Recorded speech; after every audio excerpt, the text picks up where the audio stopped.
This Rise and Shine podcast series has been made possible by the generosity of the Zeidelman Family Foundation, which is committed to the unity and continuity of the Jewish people through meaningful and relevant Jewish education and wisdom.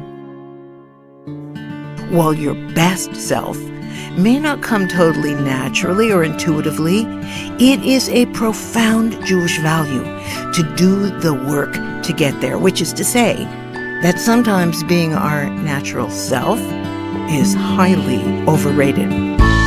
This is Rise and Shine, a podcast that offers timeless wisdom and uplifting meditations to fill your heart, feed your soul, and start your day on a positive note. Here is Adrienne Gold-Davis. Want to be popular? Do you want people to honor you? Do you want to make friends? Then just be yourself, honey. Whose mom didn't say that to them when they were growing up? And what a load of you-know-what that advice turned out to be. As Ralph Waldo Emerson once said, to be yourself in a world that is constantly trying to make you something else is the greatest achievement. And to have a clue what being myself meant, well, that was also never properly defined. You see, it's one thing to be yourself, and it's quite another thing to be your best self.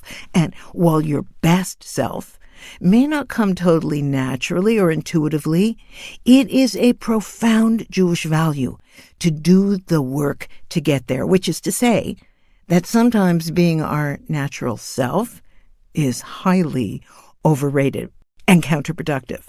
You see, my natural self is competitive and jealous and quick to anger. And I have spent the majority of my adult life working to overcome these traits because Judaism believes that while natural is who you begin with or begin as, your work is to go beyond the natural and attach yourself to the holy, to the supra-natural, to build yourself like a work of art. Or perhaps a better metaphor is to see yourself as a diamond covered in layers of rock and kimberlite and chip away at that covering of stone so that you reveal the sparkling essence of your truest self.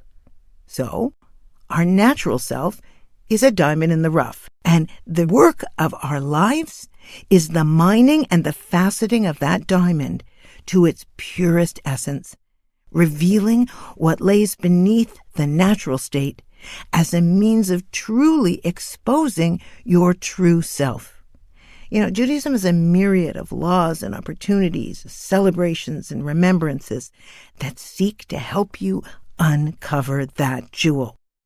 Every mitzvah, which is often translated as a good deed, but what it really means is connector in Aramaic, well, each mitzvah serves a metaphysical, a social, an emotional, or an intellectual purpose. Each mitzvah or connector helps develop emotional intelligence, like the ability to delay gratification, like in the laws of what we can eat and when, the laws of kashrut, while simultaneously helping you connect to the source of all personal power, your Creator. Now, it's fair to say that being popular is not a Jewish value. The desire for popularity often prioritizes personalities over principles. It can mean that one will attach oneself to the current trend or zeitgeist, and popularity, as we all know, is as changeable and as shifting as the wind. We know this is true, and these days, I'm seeing it play out in my own life. My girlfriend's daughter is currently suffering from that change of weather. As a grade 5 student, she was at the center of the social circle in her peer group. But something changed over the summer, and she came back to grade 6 outside of the group that once revolved around her. And her sense of self is so battered that she feels like she has no identity anymore. And it's not just 11-year-olds who feel this way. Every breakup, every disappointment, every job lost or not hired for, every social slight, and every rejection throws us into existential fear, Who are we now? In many ways, popularity is a form of honor-seeking, and our sages warn us away from that repeatedly. For example, it says in the Talmud that whoever chases after honor, honor flees away from him. And there's a well-known story about a man who comes to his rabbi and says to him, "Why isn't the honor running after me since I run away from it so much?" The rabbi replies, "It seems you're looking over your shoulder too often to see where the honor is."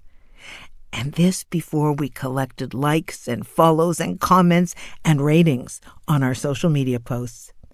In Pirkei Avot, the ethics of our fathers, there is an enigmatic statement. It goes like this. Ben Zoma says, "Who is wise? He who learns from every man. Who is mighty? He who conquers his evil inclinations. Who is wealthy? He who rejoices in his lot." And finally, who is honorable?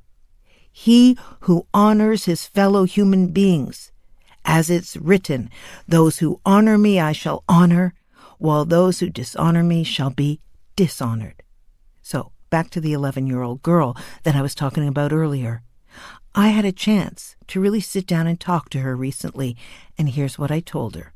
I said, "Sweetheart, being popular is not a Jewish value. Being a good and holy person is. You need to decide what you stand for, because if you don't, you'll fall for anything. You are not too young to make a list about what values and principles you believe define a life of meaning and a person of value.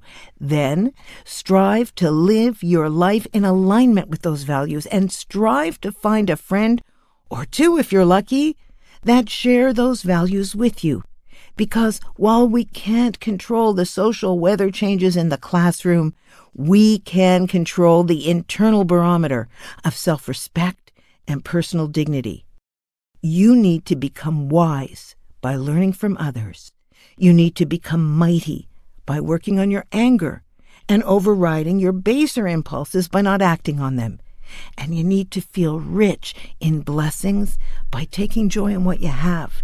And you need to feel popular and honorable by bestowing honor on those around you. It's really that simple and that difficult and that important. This week, can we make our own list of what we stand for and do a forensic accounting of where we are around the refining of our own inner diamond? Because in doing this work for ourselves, we will model for our children the same process. And just think of the family heirlooms that will create. Thanks for listening to Rise and Shine. Don't forget to rate, review, and subscribe to Momentum Podcasts on Apple, Spotify, or wherever you get your podcasts. Join Adrienne again next time for more timeless wisdom and uplifting meditations that fill your heart, feed your soul, and start your day on a positive note. This podcast was sponsored by the Zeitelman Family Foundation. Spread the wisdom. Inspire Jewish individuals around the globe by supporting Momentum's podcasts. To sponsor, contact podcast@momentumunlimited.org. You're listening to a Momentum podcast. For unlimited inspiration, wisdom, and empowerment, visit momentumunlimited.org.